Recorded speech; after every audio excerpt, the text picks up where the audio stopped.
ये क्या है?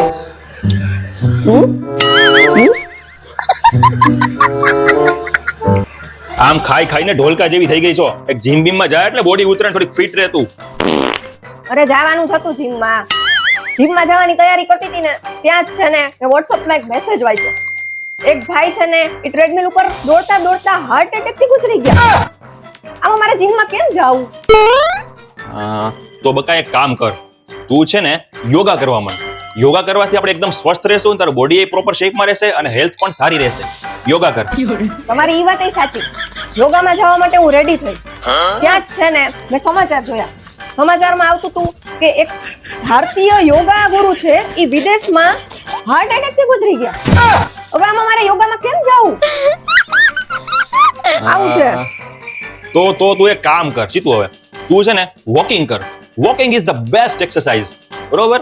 વોકિંગ કરીશ ને તો તારું બોડી શેપમાં રહેશે અને પ્રોપર લાગીશ તું. તમારી ઈ વાત સાચી. હું વોકિંગ કરવા માટે રેડી થઈ, એકદમ મસ્ત મજાના ટિકટોક શૂઝ પહેરી લીધા અને પાર્કિંગમાં પહોંચી. ત્યાં જ મારી એક ફ્રેન્ડ મળી મને કે વોકિંગમાં જાતી નહીં.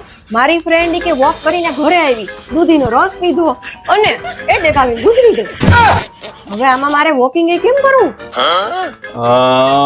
ઈ વાત સાચી. તો હા, એક કામ કર, તું ડાયટિંગ ચાલુ કરી દે. ડાયટિંગમાં એવું કાંઈ ન થાય. આપણે આપણા ફૂડ ઉપર ધ્યાન આપવાનું, પ્રોપર ફૂડ લેવાનું, એટલે આપણું બોડી શેપમાં રહે. ડાયટિંગ પરફેક્ટ છે તારા માટે. તમારી બધી વાત સાચી. આ વસ્તુ મેં કરી લીધી. ડાયટિંગનું એકદમ મસ્ત પ્લાનિંગ કરી લીધું, બધું રેડી હતું. ત્યાં જ છે ને મેં ઇન્સ્ટામાં એક જોયું કે એક બેન ડાયટિંગ કરતા હતા ને, એમને એટેક આવીને ગુજરી ગયા. ये क्या है? મારું બહુ બીક લાગે છે. કરવું શું આમાં મારે? પણ એક વસ્તુ છે, તમે ક્યાંય સાંભળ્યું છે કે અડદિયા ખાધા પછી કોઈને એટેક આવીને ગુજરી ગયા? હું તો જો આ ખજૂર પાક પૂરો થાય ને પછી 2 અડદિયા દાબી લઈશ. હવે છે ને વિન્ટર ચાલુ થઈ ગયો છે, અડદિયા ખાઈને મોજ કરવાની. Happy winter.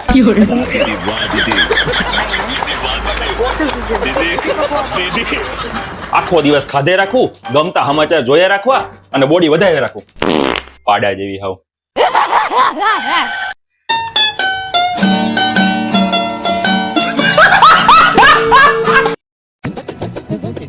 ये क्या है?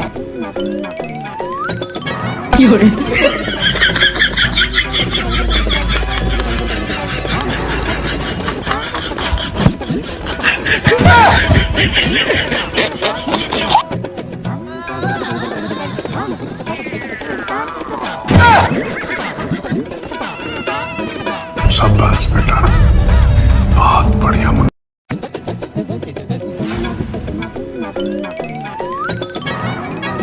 साथ भी खेल. ચલો. चल.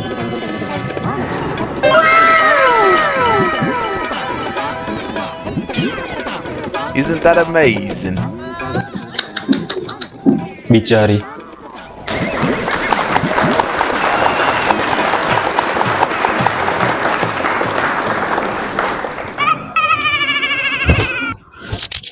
શીતલ, એક વાત કહું? બોલો. હું ક્યારનો જોઉં છું યાર, તો કેટલું બધું કામ કરસ. આટલું બધું કામ કરીને તું થાકી જઈશ બકા. એના કરતા એક કામ કર, કામવાળી રખાવી લે, એટલે તારે નિરાત. શું કામવાળી? ના હો, મન તમારા ઉપર જરાય ભરોસો નથી. યાદ છે 5 વર્ષ પહેલા હું પણ આ ઘરની કામવાળી જ હતી.